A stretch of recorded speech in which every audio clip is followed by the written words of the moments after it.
Яа тэгээд тэр санааг олсны дараагаар бол зорилгоо тодорхойлно. Тийм зорилгоо. Иймэрхүү зорилгоо яаж тодорхойлох вэ гэдгийг бол бид нар менежмент гэж бас ярьдаг шүү дээ, тийм.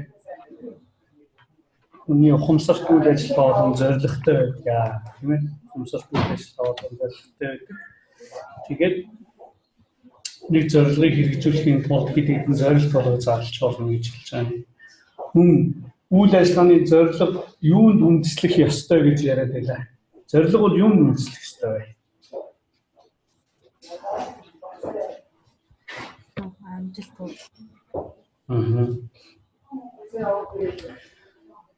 За тэгэхээр нэг юм үг байдаг байхгүй. Үйл ажиллагааны зорилго юу хийх ёстой үндэслэх ёсгүй гэж.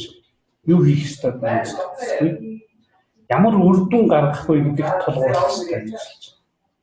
Өөрөөр зорилго тэр үр дүнтэй нэгт холбогддог гэсэн үг байхгүй. Зорилго үр дүнтэй нэгт. Бид нар юунд хүрэхээр тэмүүлж байгаа тэрнтэйгээ холбоотой зорилго гаргах ёстой гэсэн. Тэрнээс юу хийх нь бол биш. Өөрөөр эндээс юу харж болохгүй гэхээр аливаа зүйлийг хийхийн тулд хийдэггүй л гэдэг юмыг харах хэрэгтэй гэсэн үг байхгүй. Хийхийн тулд хийдэггүй маань. Тэг. За тэгвэл. Бай. Тэна. За. Тэг бороо дүүсээ.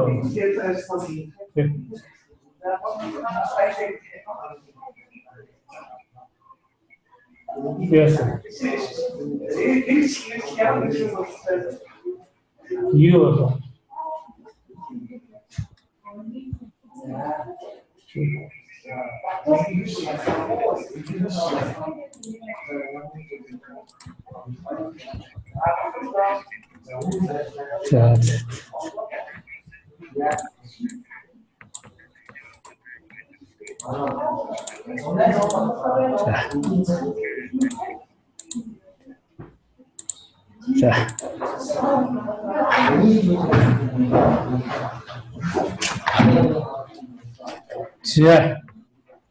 Тэгэхээр энэхийдээ зорилготой холбоотой ийм гол зүйлүүд байна. Тэгээд зорилгод бол янз бүрийн юунууд шалгуурууд тавигддаг тийм. Энэ зорилго маань зөв үгүй юу гэдгийг хэмжиж бас болдог. Тийм. Зорилгыг яаж хэмжиж болдог вэ? Ямар аргуудаар хэмжиж болох вэ? Смарт гэж арга сонссон уу? Смарт гэж. Яадаг арга вэ? Смарт гэж. Ухаалгаар. Яг ухаалаг гэсэн үг л дээ, тийм ээ? Ухаалаг гэсэн үг. Гэхдээ тусдаа нэг товчилсан 5 үг байгаа байхгүй энэ 5 үг specific, measurable, assignable, realistic, time related гэсэн юм байна. За энийг өөрөөр ингээд янз бүрээр хэлдэг л дээ. Жишээлбэл assignable гэдгийг achievable гэж бас хэлдэг. Achievable. За тэгээд time related гэдгийг time bound буюу ингээд үгээр бас хэлдэг. Тэгээ өөрөөр яаж хэлж болох вэ гэдэг өөр юунууд нь хувилбарууд нь энд байна шүү дээ, тийм. Альтернатив буюу энэ смарт гэдгийг өөрөөр яаж тайлж уншиж болох вэ гэдгийг хувилбарууд нь бол энд байна. Тэгэхээр энэ 5 үг чинь юу гэсэн утгатай үг вэ? Specific гэдэг нь юу гэсэн үг вэ?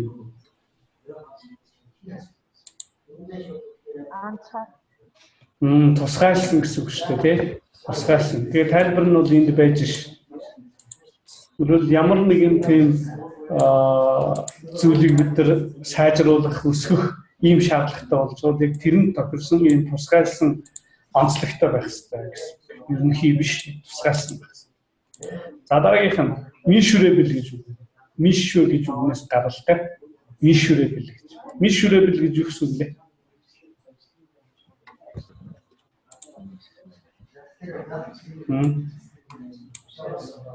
Ийм үг сонссон уу? Measure гэж үг сонссон уу? Хэмжих гэсэн үг шүү дээ, тийм? Measurable. Зөв. Able залгачаараа яах вэ?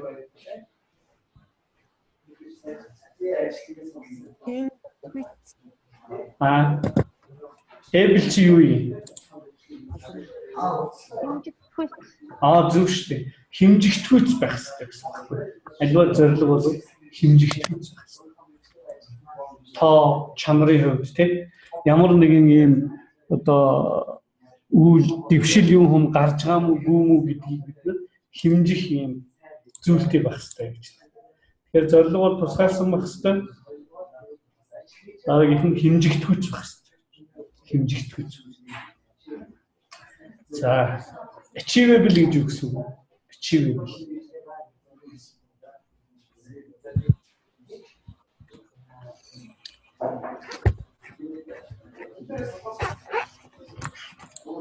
Зорилготой хүрэх.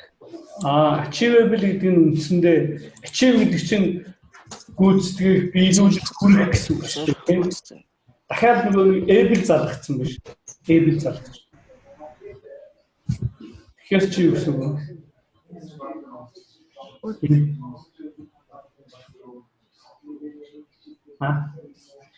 Achieve гэдэг нь хүрэх гэсэн үг үстэй тий? Хүрхүүц. Биелэгдэхүйц гэсэн үг. Нөгөө зорилго маань бол биелэгдэхүйц байх хэрэгтэй. Биелэгдэхүйц. За энэ дэр action oriented гэж хэлж болно. Attainable, assignable гэж янз бүрээр agree зөвшөөрөгдсөн ч гэдэг юм уу тий? Acceptable, agrees гэдэг ингээд янз бүрийн үгээр бас хэлж болно л гэж. За биелэгдэхүйц байх хэрэгтэй, үндэслэлтэй байх хэрэгтэй л гэсэн үг тий. За дараагийнх нь энэ realistic буюу relevant гэж үг байна тий. Энэ нь юу гэсэн үг вэ? Зохимжтой. Бодтой гэж. Энэ ард нь ингээд ийм үгнүүдээр бас өөрөөр илэрхийлж болно гэсэн байна тий. Result based, results oriented гэдэг юм. Result based гэж юу гэсэн үг вэ? Үр дүнд суурилсан гэсэн үг тий. Үр дүнд суурь. Base гэдэг чинь нөгөө суурь үстэй. ED залгачаар тэгээ суурилсан. Энэ result oriented гэдэг нь юу гэсэн үг вэ?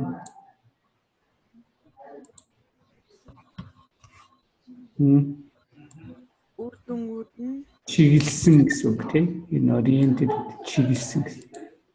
За ийм маягаар ингээд энэ ерөнхийдөө бодиттой л байх хэрэгтэй л гэсэн үг. Бидний одоо тэр үр дүн хүрэх гэж байгаа зүйлтэй нэг уялдсан бодиттой байгууллагынхаа нөхцөл бололцоо нөөц зэрэгтэй уялдсан байх хэрэгтэй гэсэн. За сүүлийнх нь бол ойлгомжтой шүү дээ. Time related гэдэг юм уу? Эсвэл short time bound гэж хэлчих бол. Time bound. Time bound гэхээр юу гэсэн үг вэ? Time boxed гэж хэлж болох юм шүү дээ. Энэ юу гэсэн үг? Time limited. Цаг хугацаатай байх хэрэгтэй.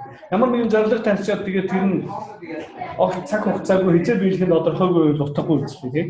Тэгэхээр ямар ч зорилго энэ 5 шинжийг бол хангаж явах хэрэгтэй гэсэн үг байхгүй. Энэ 5-ыг хангаж чадахгүй бол бидний зорилго маань тийм оновчтой зорилго биш байна гэсэн үг байхгүй. Оновчтой.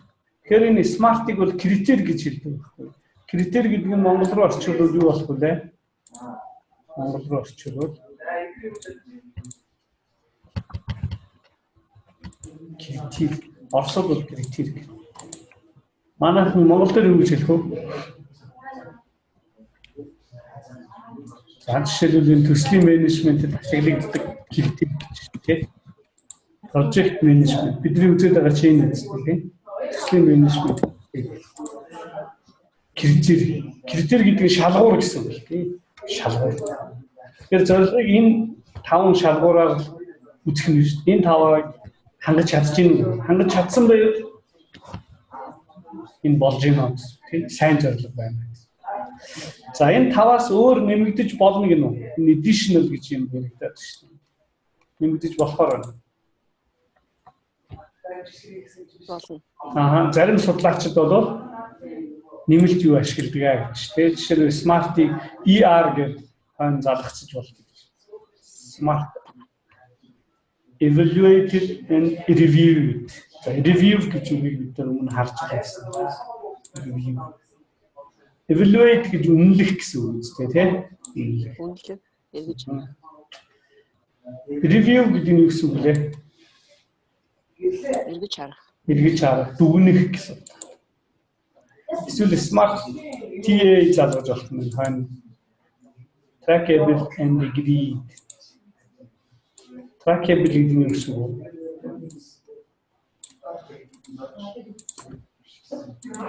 Бидний өгнүүдийг нөгөө энэс харсч болно гэж байна. Окей. Юу мэдгүй байх юм бол тэгэл.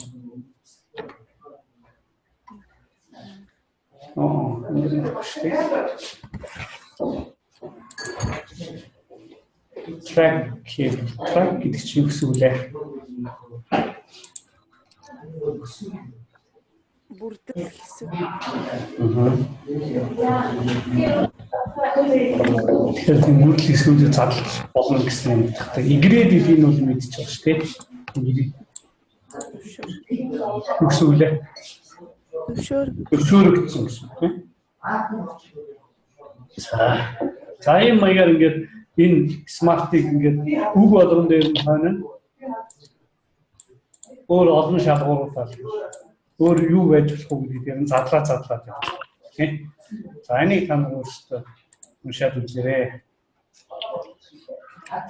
Цааныг би өнөөдөр хичээл дээрээ юу оруулчих.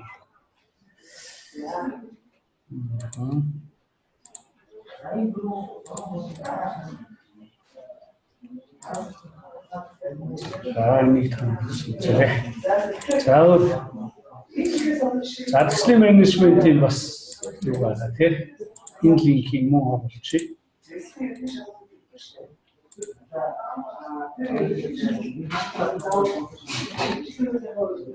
Зарим хүмүүс бол Википедиаг шүүмжлээ гэдэг тийм. Шүүмжлэхээс илүү энэ ч юмс илүү хэрэг болж байгаа юм байна. Яг шүүмжлэх гэдэг нь сонсон Википедиаг шүүмжлэх.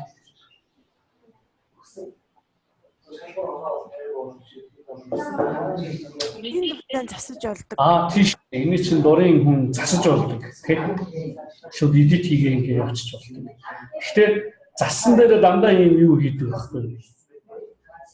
Өөрөөр их сургалтын ингэ ингэ хийш тийм. Энэ өгүүлбэр байлаа гэхэл энэ хаана ямар их сурвалжтай юм бэ?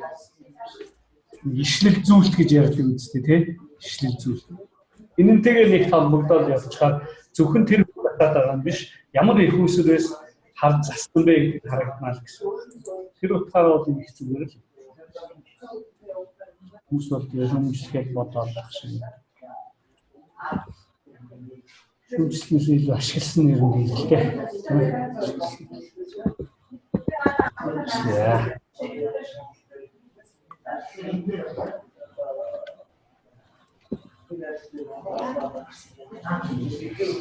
Тангад юм маягаар төслийн менежментийн жишээлбэл төслийн менежментийн оруулжин гэж юм байна шүү дээ. Cost бидний мэддэг үг бай. Cost гэж юу вэ? Cost бол илүү зардал гэж явна. Зардал.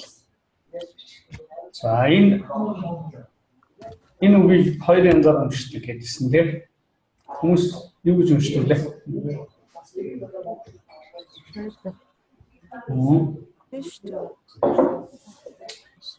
Скейл гэж зарим уншаад мань метод шийдвэрлэгээ авчихдаг тийм. Чи юу гэсэн үг?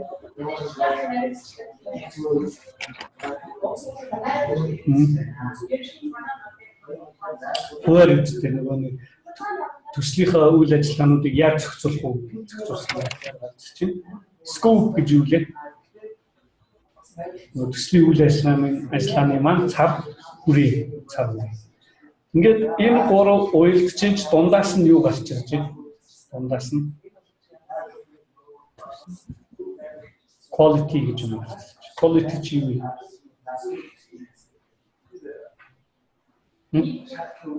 Бид бигэмжтэй quality. Өдөр тутмын тохиол. Чанар гэсэн үг тийм чанар. Яа. За маягаар ингээд төслийн менежментийн юмнууд байж байгаа. Нэг нь өөрсдөө ингээд хараад үзлээ. Яа. За одоо хэлүүлээ. Цааш нь үзье. За төслийн судалгаа хийч. Төслийн судалгаа. Тэгэхээр бид нөгөө нэг энд бол судлах гэдэг юм хэсэгтэй яваад байгаа шүү дээ тийм. Гэнтэйгээ холбоотойгоор энэ төслийн судалгааг авчихсан. Тэгэхээр төслийн судалгааны бол хэд хэдэн хэлбэр байж байна. Нөхцөл байдлаа судлах болно. Үржилсэн судалгаа хийж болно.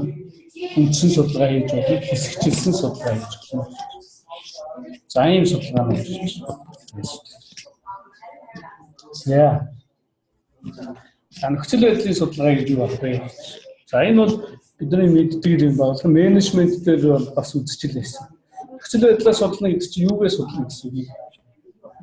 Орчноо судлах гэсэн үг байхгүй юу? Орчноо судлах.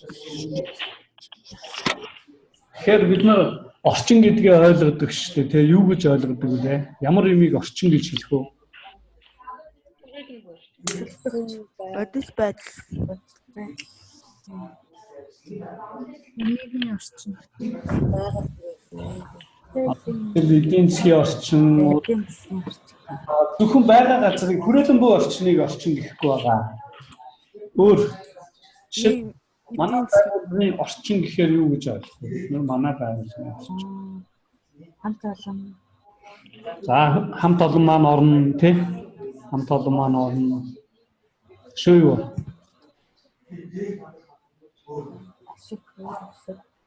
Ажлыг. Одоо Нийгмийн орчин гэсэн. Нийгмийн орчин орно, улс төрийн орчин орно. Эдийн засгийн Эдийн засгийн орчин тий. Тэгэхээр яг орчин гэж яг юу хэлэх гээд байгаа юм гэдэг асуудал гарч ирээд байгаа байхгүй ихлээ. Орчин гэж юу хэлэх юм бэ? Бүхэл харилцааг юм байна. Бүхэл харилцааг уу? За нөхцөл байна да. Ихэл нөхцөл тий. За өөр танаа өөрсдийнхөө санааг л хэл. Ерөнхийдөө ингээл буруу хэллээгээд ямар дүн тавих юм шүү дээ чинь тий. Зөвхөн санаагаа уралдуулаад тэгээ тэр дундаасаа зөв юм ал гаргаж ирэх гэдэг шүү дээ. Зөв юм ал гаргаж ирэх гэдэг. Тэрнээс биш би ингээл бүх юм хэлээд явахаар ч бол утгагүй хэлжлээд байгаа шүү дээ. За та нар түр бодож орчин гэж юу юм уус авчаад.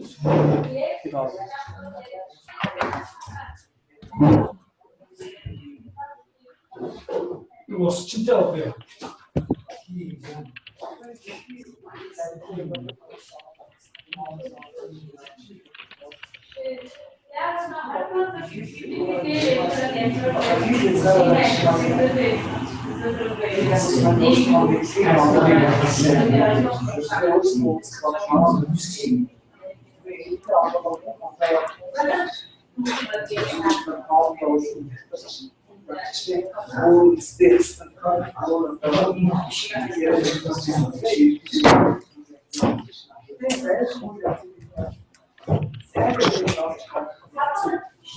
За. Окей.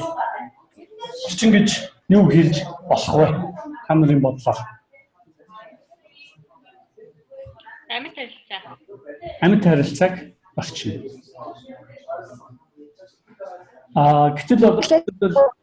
Гэтэл валютын ханш ингээ өөрчлөгдөх ч бол яг амьд харилцаа гэж хэлэхэд хэцүү үстэй.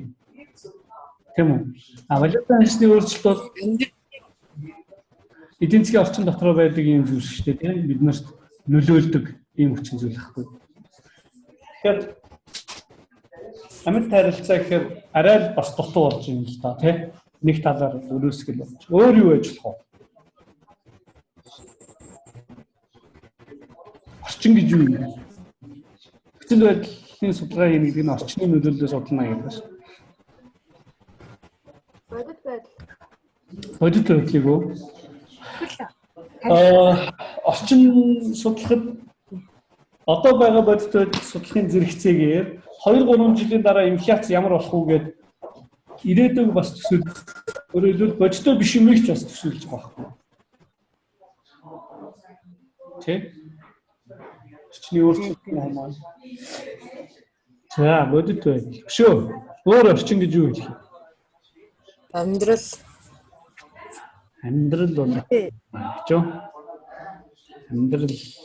Амьдрал бол орчноос арай илүү баха. Арай илүү баха. За өөр. Янз янзын үйл ажиллагаа явагдаж байгаа хүрээ юм болов. За одоо дөхөөд юм тий. Янз янзын үйл ажиллагаа. Эндээ янз янзын гэдэг нь манай байгууллагын үйл ажиллагаа явагдаж байгаа гэсэн үг байхгүй юу? Тийм ээ. Тэгэхээр орчин бол манай байгууллагын үйл ажиллагаатай нэгт холбогдно. Зөв. Манай байгууллагын үйл ажиллагаатай нэгт холбогдно. Тэгээд тэр манай байгууллагын үйл ажиллагаатай холбоод орчноо тодорхойлох хэрэгтэй л дээ. Юу орчин? Зөв. Манай байгууллагын хэлээр саяныхаа үйл ажиллагаанд нөлөөлөх бүхий юуны нийлбэрийг гэх үү? Нөлөөлөх бүхий харилцан үйлчлэл юм. Манай байгууллагын үйл ажиллагаанд нөлөөлөх бүхий нэг юуны Харилцаа. тэрийг орчин гинэ гэж. Бүхий юу вэ? Жишээлбэл тэрийг хэлээ л да. Тэр нь манай хүний нөөц байж болно. Материалын нөөц байж болно. Эдийн засгийн орчны бүхэл үйл ажиллагаа. Одоо валютын ханш байж болно, татвар байж болно, тий? Эсвэл сонгуул байж болно. Байгалийн ингээд янз бүрийн үзэгдэл байж болно. Энэ бол бүхий гэх юм. Манай байгууллагын нөлөөлдөг бүхий чиглэл Үйл ажиллагаа. Фактор гэж юу вэ? Асуудал. Энэний нийлбэрийг Нэр өндөр багшаа.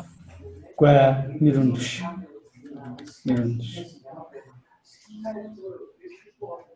Юу ах вэ? Словтар харж ач юм байгаа.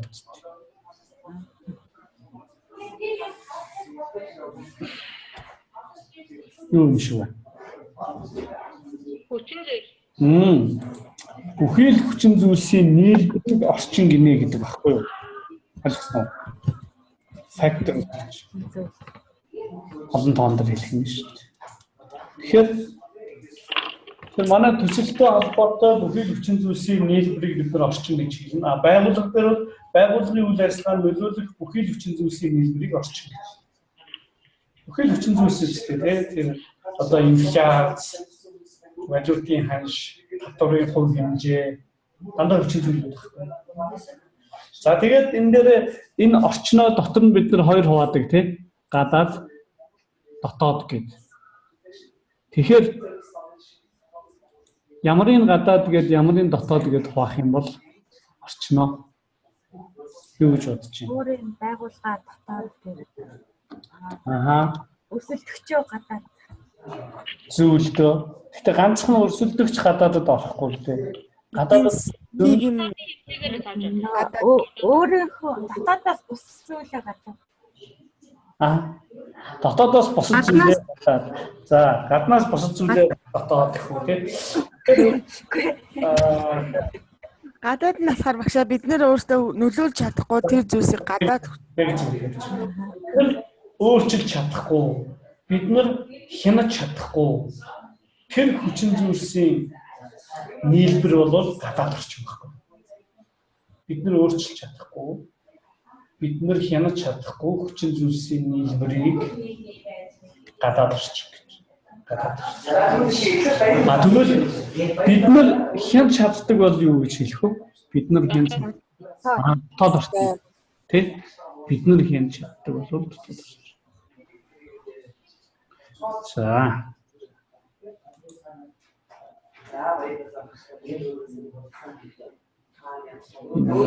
Орчин мэн тэ.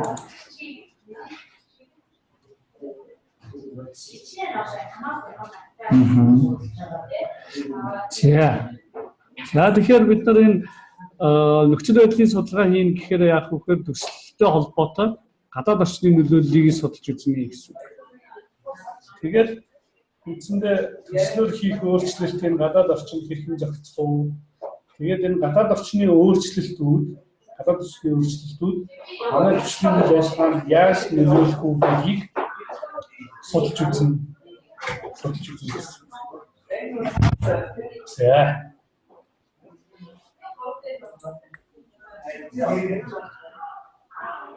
Тэгэхээр лекц явуулж болох л байна. Та нарт яваагаар ячвал тийм явуулж. За өөртөө харъя. Өөртөө урьдчилсан судалгаа хийч. За. Тэгэхээр ер нь нэрнээсээ ч гэсэн юм ойлгомжтой тийм урьдчилсан гэхээр яах гэсэн үг? Болоогүй байгаа зүйл. Болоогүй. Гэхдээ хамгийн гол нь энэ төслийн үйл ажиллагаа маань яг бодиттой байж чадж байна уу юу, хэрэгжих нь үндэслэл байна уугүй юу гэдгийг урьдчилан тодорхойлох юм шиг. Урьдчилан тодорхойлох юм шиг. Та нар ингээд оогоор юм хичээл авъя гэвэл би тэгээ явуулчих шүү дээ. Одоо би ингээ оогоо дээр хайх цаваа л да. Өөрөөсөө оогоор мадруу юм яах юм бол би. Одоо юм хэдгээр ингэ байгаа юм класс. Би энэ одоо хэд дээр байна. Эндээ бичсэн байна.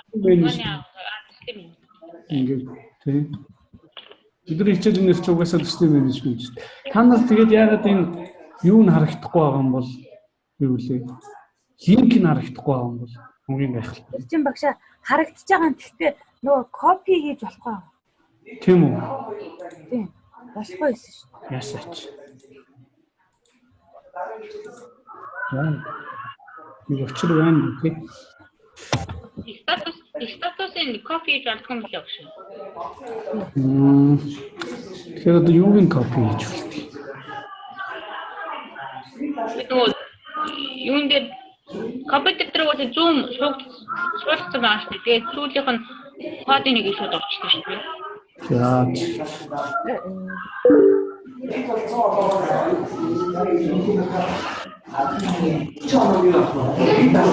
Заавар юм лекц авах юм. Зөвлөдөө лекц аваад тэгээд нэмэлт тэмдэглэгээ хийгээ явуулж байгаа бас болох юм тий. Бид нар цаг байгаа бол юм эхлээд лекц хийсэн чинь. Тийм.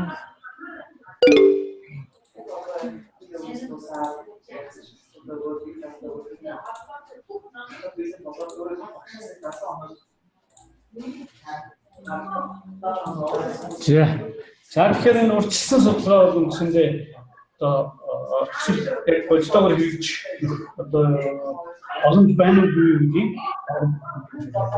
тийм ээ. За тэгээд урьдчилсан судалгаан дээр бол маш олон зүйлийг харах гэж байна. Маш олон. Тэн гэж юу вэ? Төвчсөн үг байна тийм.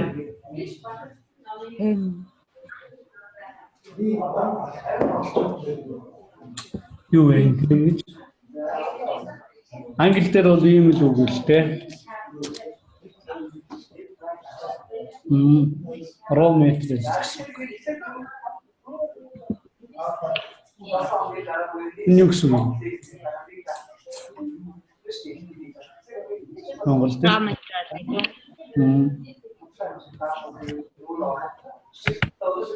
Ингээд шинүүдний явж л гэж тийм. Түүхий материал. Түүхий эд материал гэсэн тийм. Түүхий материал. За тэгээд техник технологи, хүний нөөц, гидцэн хангамж гэдэг энэ болгоны чинь олон хувилбараар авч үзээ. Яг харьцуулсны үндэслэл сонголттой гэж. Одоо манайх жишээлбэл нэг тэц тав байна гэдэг янз бүр болоо шүү дээ тийм. Сонсно. Тэц тав байна Улаанбаатар. Яг тэц тав байна болчихсон.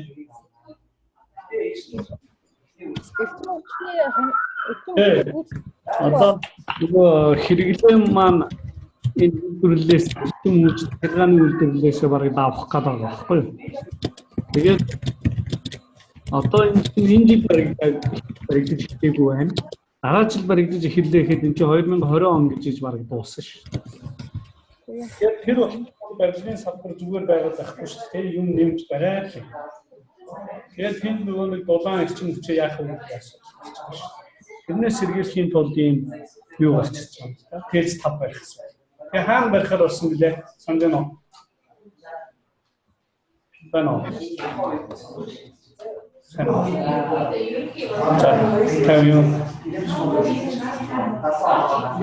Онлайн дээр. Cheers. Баярлалаа. Чи тэгээд тийм худалч хүний үгэнд бити итгэж хэлдэг. Худалч. Юу банк фил авч очихгүй худалч. Тийм очиж ирсэн бол бодож чадахгүй гэсэн. Очиж очихгүй. Амьдрал юм. Quanto tempo gente?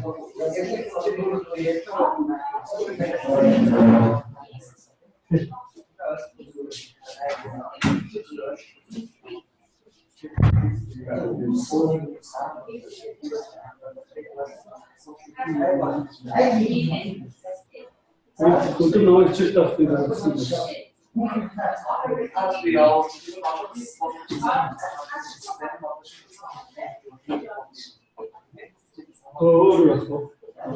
өдрөөр хичээл тавьсан. Онлайн бүгд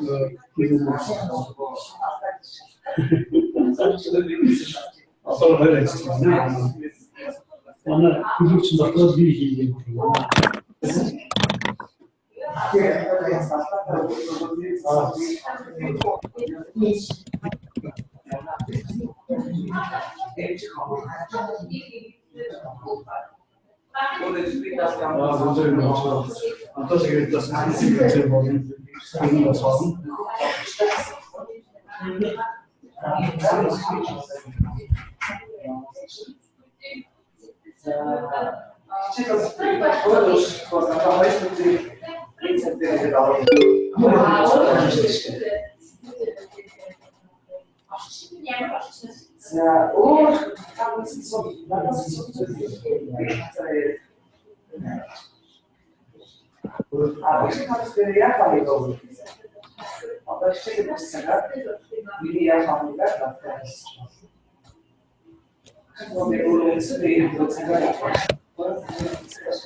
Завсарлцсан юм уу? Гүү.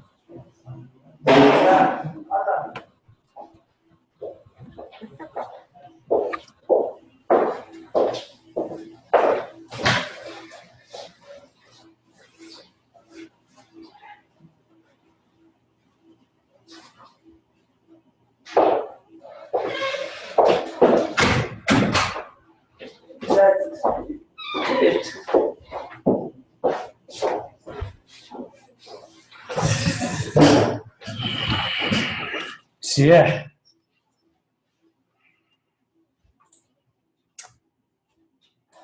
Энэ хин юу вэ?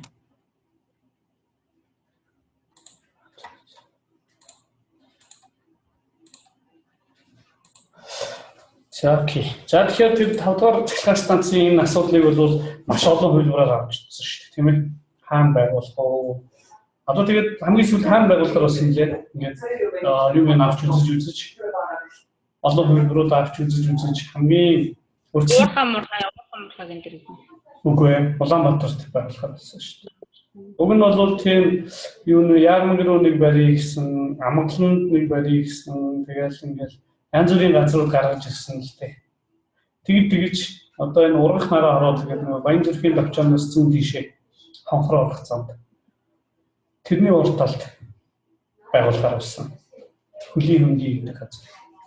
Тэгээд тэрний өмнө бол ийм янз бүрийн одоо техник эдийн засгийн үндэслэл босод юм гаргаж ирээд ингээд зөндөө судалгаа урьдчилан судалгаа хийсэн байхгүй. Хаана байгуулвал ер нь нийслэлийн одоо агарын бохирдол тийм хүчний хангамж. За тэгээд дараа нь нөгөө эндээс баг хоолой татсан шүү дээ одоо цахилгааны тэгээд юуны усны тийм халуун усны янз бүрийн хоолой. Ингээд замтайгаа огтлцох байдал маань зөндөө юм харагдаж үзэж тийм байгуулсан тийм. Одоо энэ горийн тухай чинь бас хэдэн жилийн дараа бол нөөц болно гэсэн шүү дээ. Нөөц бодол бол. Тийм үү? Үндсэн бодол нь хаана болох юм блэ? Аймагаас урагшаа тийм тэр хөшгтийн хөнгөн газар.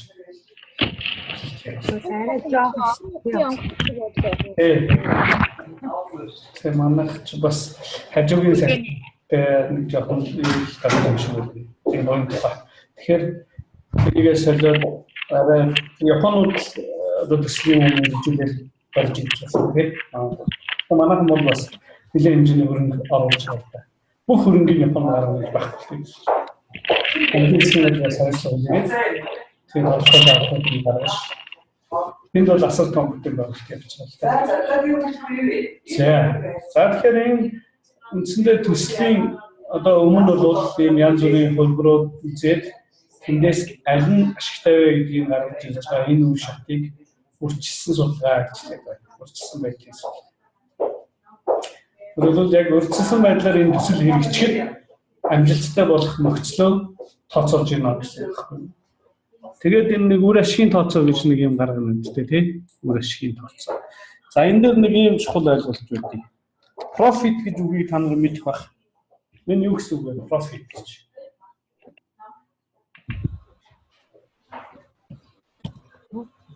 Эдийн засаг үзэж байгаа улсууд бол энэ үгийг их сайн мэднэ л дээ. Ашигт багшаа. Ашиг. Ашиг. Тэгэхээр эндээсээ profitability гэсэн үг. Profitability.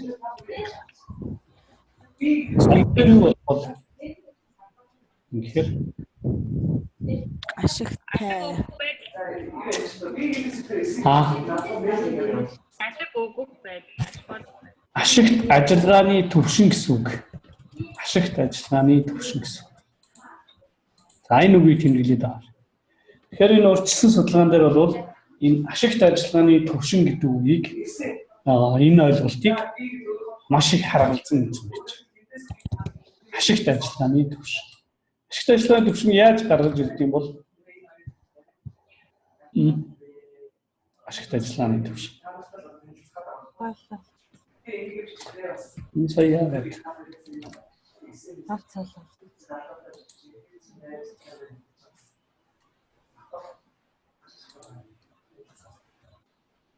Энэ шууд profit гэдэг үг орчод байна тий.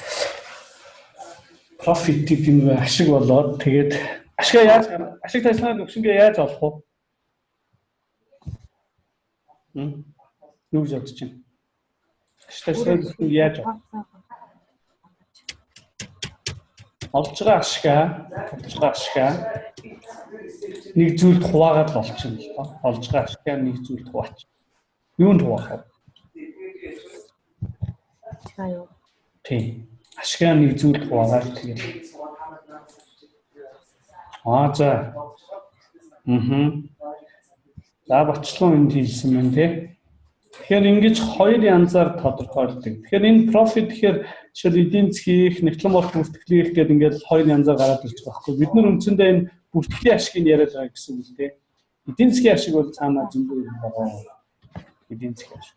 Бид нар бол бүртгэлийн ашгийг яриад байгаа. Тэгэхээр энэ бүртгэлийн ашиг гэдэг нь яасан бэ гэхээр бүртгэлээр олж байгаа ашиг байхгүй. Нийт орлогоосоо нийт зарлаа хасаад ингээд гарч ирж байгаа. Тэгээд энэ чинь зарим нь нөгөө татврын өмнөх ашиг энд байна шүү дээ тийм. Татврын өмнөх ашиг, татврын дараах ашиг гэх. Earnings гэдэг үг чинь бас ашиг болсон л явж байгаа үстэй тийм. Ашиг болсон. Тэгэхээр энэ ашигаа борлуулсан бүтээгдэхүүнийхээ өртөгт хувааж болдог. Борлуулсан бүтээгдэхүүнийхээ өртөгт хувааж. Сая бочлон нэг зарлага гэж хэлсэн шүү дээ. Зарлага буюу тэр бүтээгдэхүүнийг чи борлуулахад тэр бүтээгдэхүүнийг хийхэд нэг өртөг гарна шүү дээ, тийм. Тэрэндээ хувааж олж болно. Тэрэндээ хувааж. Тэгээ хуваар илэрхийлэгүүд ашигаа борлуулсан бүтээгдэхүүний өртөгтэй хуваагаа 100-аар үржүүлчих шүү. Тийм ээ. Эсвэл өөр юунд хувааж болох вэ? Өөр юунд хувааж болох вэ?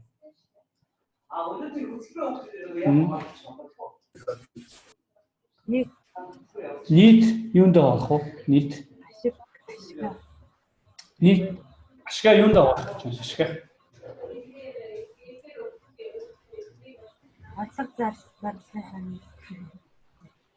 Гэхдээ түрүүний тэр зарлага юм уу зарлага гэдэг чинь нөгөө борлуулсан бүтээгдэхүүний өртөг буюу зардал байхгүй юу? Өөр зардлаас өөр юунд хувааж болох вэ?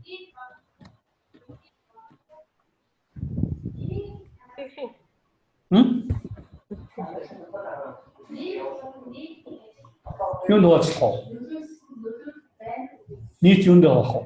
Нийт хэрвээ ашигтай ажиллаж бол алдагд гарах уу? Ашигтай ажиллаж. Тэгэхээр алдагд туана гэж байна. Нийт бүтээгдэхүүн дээ. Үгүй бүтээгдэхүүнийхээ тоо хэмжээнд бол хуваахгүй. Бүтээгдэхүүний тоо хэмжээнд хуваахгүй. Тэгвэл юунд хуваах вэ? Хөрөнгөний дүн. За нийт хөрөнгөний дүнд хувааж болно. Нийт хөрөнгөний дүнд хувааж. Өөрөөр ашигаа хөрөнгийнхөө хэмжээнд хуваачж болно. Тэгэхээр бид нар нэг дөрөвний хөрөнгө зарцуулаад хичнээн хэмжээний ашиг олоод байгаа юм бэ гэдгийг гаргаж ирж болно гэсэн үг. За гуравт нь юунд хувааж болох вэ? Гуравт нь юунд хувааж болох? Хөрөнгөнөөс өөр зардал хуваалаа хөрөнгөнд хуваалаа өөр юунд хувааж болох вэ? Өөр төлбөр хэрэггүй. Өөр төлбөр. Өөр. Үнэтэй хөрөнгөнд хувааж болох юу? Гэхдээ хөрөнгөнөөс өөр юунд хувааж болох вэ? Хөрөнгөнөөс өөр. Тий.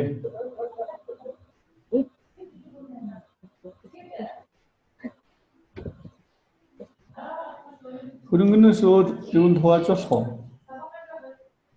Зардалтаа хуваацсан. Зардалтаа хуваацсан шүү дээ, тий.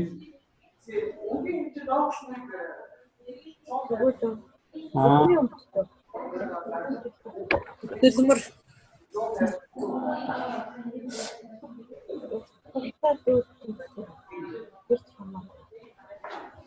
Зээлмэл тоохгүй. Зээлмэл тоох. Өөр. Гэхдээ хөрөнгөнд хуваачлаа, зардалд хуваачлаа, өшөө юунд хувааж болох вэ? Хугацаа. Хугацаанд ч хуваана гэж байхгүй хаа.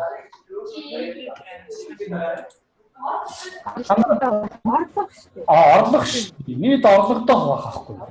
Нийт орлоготой. Ингээ 3 юмд хувааж болж шүү. 3 юм. Тэг? Өөрөлдөл ашигт ажиллагааны төвшинг олохын тулд тэр энэ нөгөө татврын дараах ашигаа орлоготой хувааж. Тэгэхээр бид нэр хичнээн хувийн ашигтай ажилласан бэ гэдгийг маань гарч ирж байгаа байхгүй. Хичнээн хувийн ашигтай ажилласан. Орлоготой хуваахаар. За яа. ашгаа борлуулсан бүтээгдэхүүний өртөг хуваахаар бид нар борлуулсан бүтээгдэхүүнийхээ өртгийн хэдэн хувиар ашигтай ажилласан бэ гэдэг нь гарч ирнэ. За тэгээд хөрөнгөндөө хувааж болох нь шүү дээ. За хэдүүлээ жишээ аваад үзье. За борлуулсан бүтээгдэхүүний өртөг нь 80 гэж үзье. $80. Борлуулсан бүтээгдэхүүний өртөг бол 80.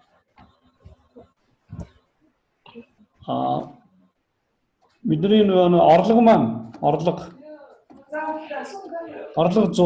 Өөрөөр бүтээгдэхүүнээ борлуулаад бид 100 байсан. За тэгвэл одоо ашиг нь тодорхой шүү дээ эндээс тийм ээ. Ашиг нь бол тодорхой. За одоо ашиг хийдүү. 20.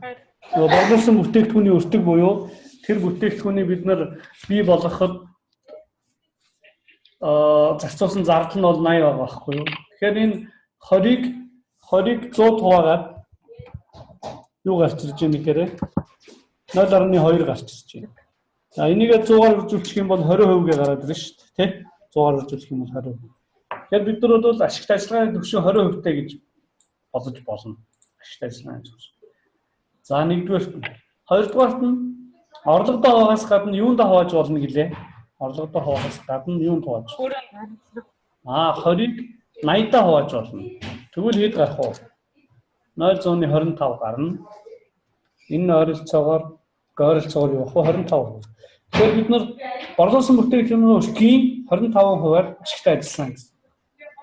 За тэгээд хөрөнгөндөө хувааж болно шүү дээ. Тийм ээ? Хөрөнгөндөө хувааж. За хөрөнгө нь 200 гэж бодлоо шүү дээ. За 200 хувааж. Тэгэнгүүт 0.1 буюу 10%. Тэгэхээр эндээс юу гэж ойлгох вэ гэхээр бид нар үндсэндээ бол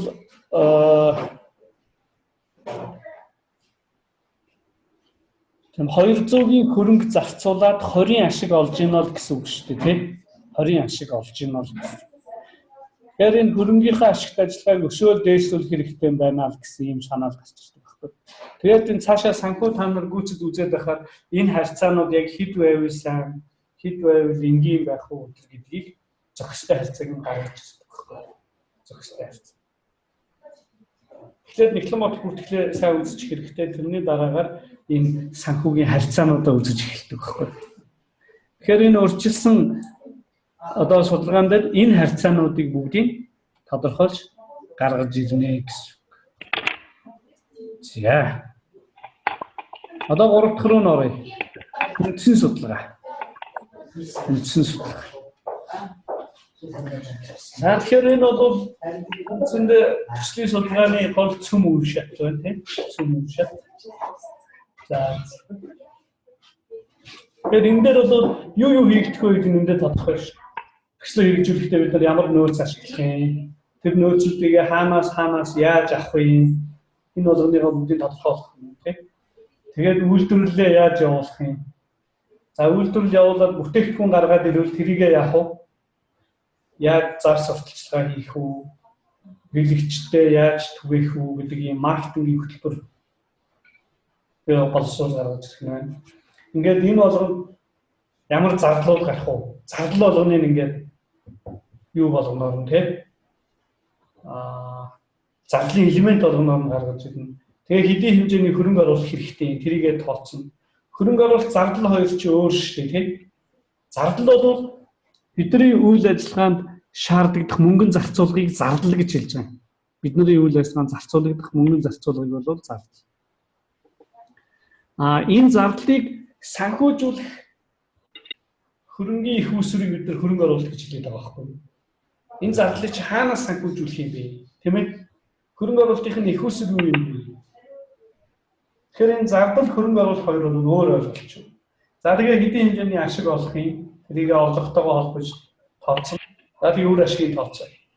За ингэснээр энэ төслийн үндсэн судалгааны үндсэн үе шат босноо гэж. Үндсэн үе шат босно. Тэгэхээр бид нар өмнөх хичээл дээр нэг ийм линкүүд байсан. Тэр линкний алин дээр нөлөө нэг бүгдийн зардлын элементүүд болгоод нэг баталсан байсан да.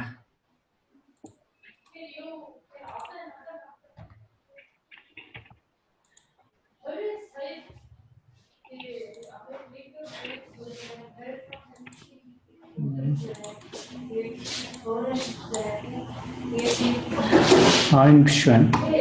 Энэ биш байна. Та нар энэ линкүүдээр орж үзсэн үү түрүүч хичээлээ?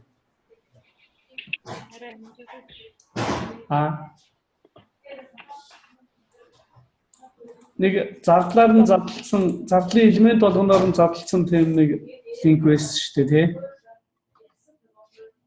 Энэ биш. Яа, сайнхыг копичсэнгүй. Copy. За. Paste. Энэ шүү дээ. За. Одоо энэн дээр ингээд нөгөө зардлууд зөө шүү дээ, тийм? Энэ зардлын элементүүд ингээд гараад ирж байгаа. Ямар түүхий материал, тийм ээ? Ажлах хүч, нэмэлт зардлууд эдгээр юу болох нь гэдэг. Энэ болгоны чи бүгдийг гаргаж ирнэ гэсэн үг байхгүй юу? Энэ болгоны бүгдийг гаргаж ирнэ. За тэгээ бэлтгэл үе шатны зардал ингээд олон зардлууд байгаа шүү дээ, тийм? Тэгэхээр үндсэн үе шатн дээр энэ болгоныг бүгдийг үндсэн судалгаан дээр тооцоолно гэсэн. Тэгэхээр энэ үндсэн судалгаа бол хамгийн их одоо юутай ажиллагаатай ийм зүйл хамгийн их ажил.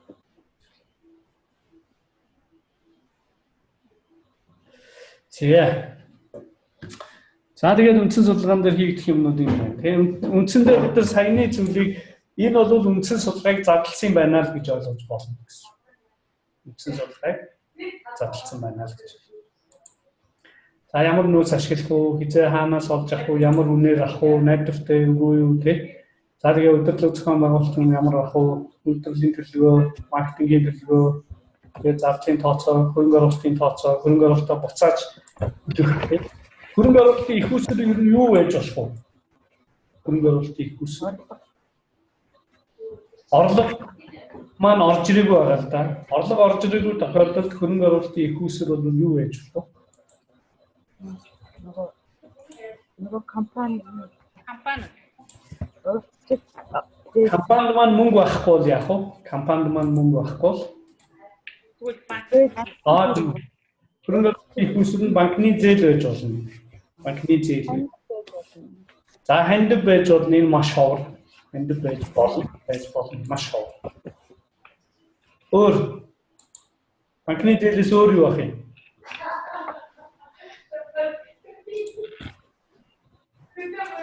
Тусламж хандив бол маш ховор шүү. Бизнесийн байгууллагууд өгдөг тусламж хандив бол. Ер нь тусламж хандивыг төрийн бус байгууллагууд өгнө үү? Бизнесийн байгууллага. Тийм. За гадны хөрөнгө оруулагч байж болно. хамтран эзэмших. Зөв. Өөр юу байж болох вэ? Гадны хөрөнгө оруулагч байж. Өөр